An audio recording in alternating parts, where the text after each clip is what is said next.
Bonjour à tous, bonjour Fabrice. Donc nous sommes sur le Méridional et vous allez nous faire un retour donc sur le match d'hier soir. Donc que vous avez commenté en duo avec Bilal. Donc on revient aujourd'hui sur le match Montpellier-OM. Le premier de match pour les Marseillais en Ligue 1 pour cette saison 2021-2022. Et donc, tout d'abord, Fabrice, vous allez vous présenter puisque votre analyse technique fait suite évidemment à votre métier dans le monde du foot. Et vous allez nous faire un petit retour aussi sur cette première journée sensationnelle que vous avez fait vivre l'équipe marseillaise. Oui, bonjour Coralie. Donc, c'est un plaisir d'échanger à nouveau avec vous. Effectivement, on a commenté hier le match avec Bilal. On a pris beaucoup de plaisir à commenter cette première rencontre qui a été pour le coup spectaculaire. Donc, Fabrice Huard, j'entraîne au FC Côte-Bleue en National 3. Ça fait un certain temps que je suis maintenant entraîneur à ce niveau-là, National 3, National 2. Voilà, j'ai fait certains clubs dans la région et aujourd'hui, voilà, pour ce retour, ce que j'ai apprécié de l'Olympique de Marseille, c'est vraiment la prise de risque lorsque l'équipe a été menée 2-0. Nous y reviendrons certainement après lors de notre échange. Le coaching de Giorgio Sampaoli qui a été primordial pour revenir au score. Le caractère de l'équipe, bien sûr, puisque en étant mené 2-0, il a fallu aller chercher dans l'énergie, dans la volonté de vouloir revenir au score. Voilà, ça c'est des points essentiels que j'ai retenus et que j'ai aimés. Ensuite, il y a quand même certains points que je n'ai pas aimés. Donc, le fait de jouer sans attaquant, sachant qu'il y avait deux joueurs qui pouvaient éventuellement jouer dans l'axe, comme Dieng ou encore Benedetto. Voilà. Sur les coups de pied arrêtés également, je pense qu'il y a eu un manque de justesse technique sur les coups de pied arrêtés, bien qu'on ait pu égaliser sur un beau coup franc de Dimitri Payet. Le manque également de réaction à la perte du ballon et le manque de générosité sur les retours en première période. Voilà, ça c'est également un point qui me semble important d'aborder. Le manque de présence devant le but également, puisqu'en jouant sans avant-centre, nous avons eu du mal à trouver des solutions sur d'éventuels centres. Et les joueurs dans les couloirs que j'ai sentis esselés, je pense bien sûr à Luis Enrique et à Under, que l'on a pu trouver sur les côtés, mais qui ont été uniquement utilisés dans des 1 contre 1 et qui n'ont pas trouvé de solution forcément sur des centres, puisqu'il manquait une présence importante devant le but. Alors, merci pour ce premier bilan. Premier bilan, premier match pour l'OM en Ligue 1 cette saison. On va revenir sur les éléments clés qui ont quand même fait vibrer hier les supporters marseillais et sans doute les Montpelliérains à l'inverse. Pour toi, quels sont les éléments clés qui ont fait que finalement ces Marseillais ont réussi à remonter en deuxième période, sachant que, on l'a vu, hein, la première période, et comme tu l'as redit, était finalement un peu compliqué. En deuxième période, finalement, on a vécu de grandes émotions pour cette première rencontre. Quels sont les éléments clés pour toi qui ont fait que cette deuxième période a fait basculer le jeu en faveur des Marseillais? Ouais, je pense que le discours a dû être musclé à la mi-temps de la part de l'entraîneur, parce on a senti une équipe qui avait envie d'inverser la tendance. Ils ont pris il y a eu une part de risque importante. Comme je le disais hier lors du commentaire, on sentait une équipe qui était coupée en deux. Donc je m'explique, il y avait vraiment 5-6 joueurs qui défendaient et 4-5 joueurs qui restaient sur le secteur offensif.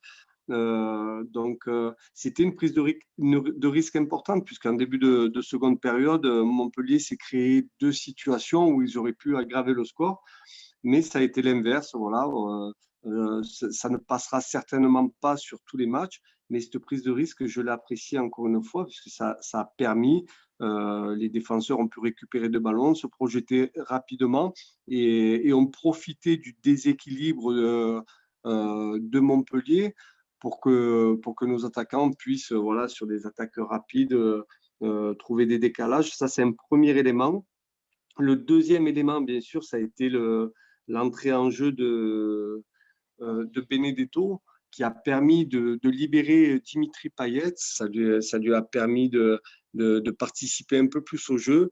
La défense centrale qui était de Montpellier, qui était dans le confort toute la première période, s'est retrouvée déstabilisée. Donc voilà, ça, ce sont les éléments clés qui ont permis de revenir au score. Et il y a également le fait de la rentrée de Benedetto. Ça nous a permis d'avoir un peu plus de présence devant le but. Et donc, tous ces éléments font qu'on a pu revenir au score dans un premier temps. D'accord. Et donc, tu le disais, évidemment, c'est des choix tactiques de l'entraîneur hein, qui ont fait basculer le jeu.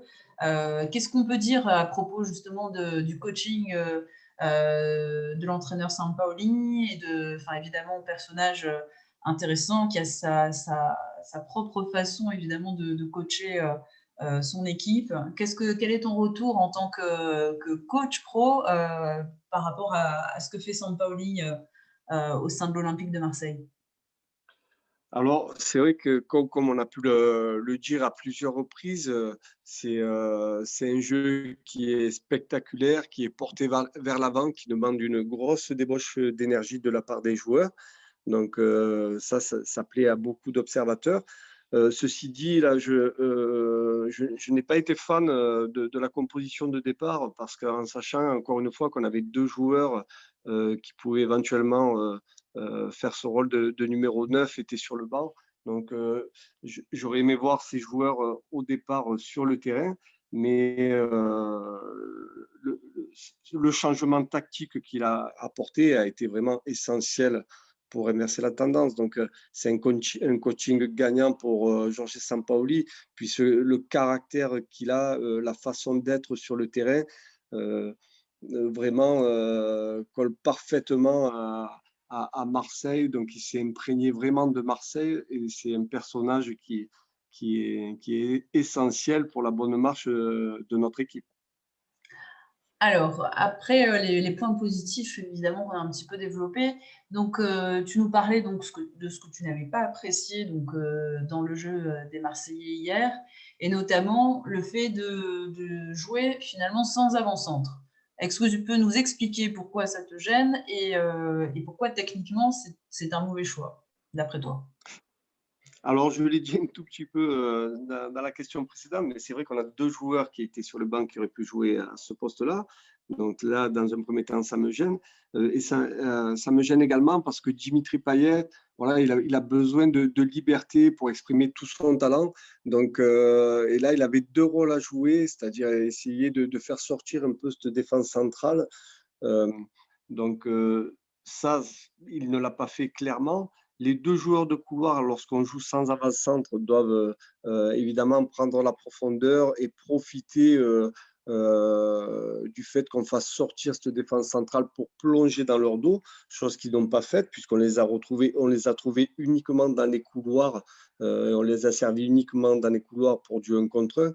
Donc voilà, je n'ai pas apprécié le fait de jouer sans avant-centre. C'est une solution lorsqu'on n'en a pas.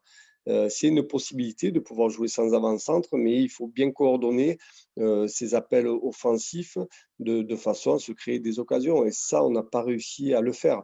Pour autant, lorsqu'il a fait rentrer Benedetto, à ce moment-là, les situations ont complètement évolué et on le voit sur le premier but où de son côté, Luis Enrique a gagné son duel face à son vis-à-vis. Ça lui a permis de centrer. Voilà, on avait de la présence devant le but et de réduire la marque et de changer l'aspect mental de la rencontre. Donc, importance de l'avant-centre et donc l'entrée de Benedetto a fait basculer une partie du résultat, on va dire.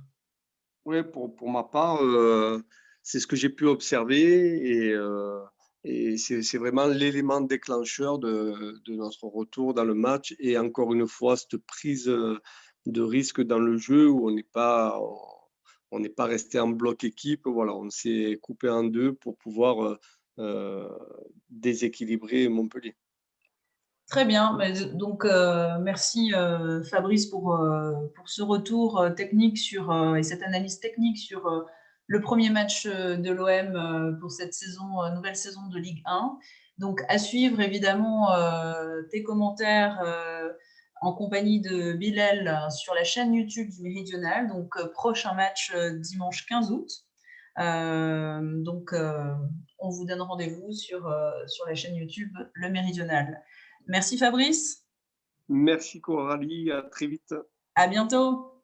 À bientôt, au revoir. Au revoir.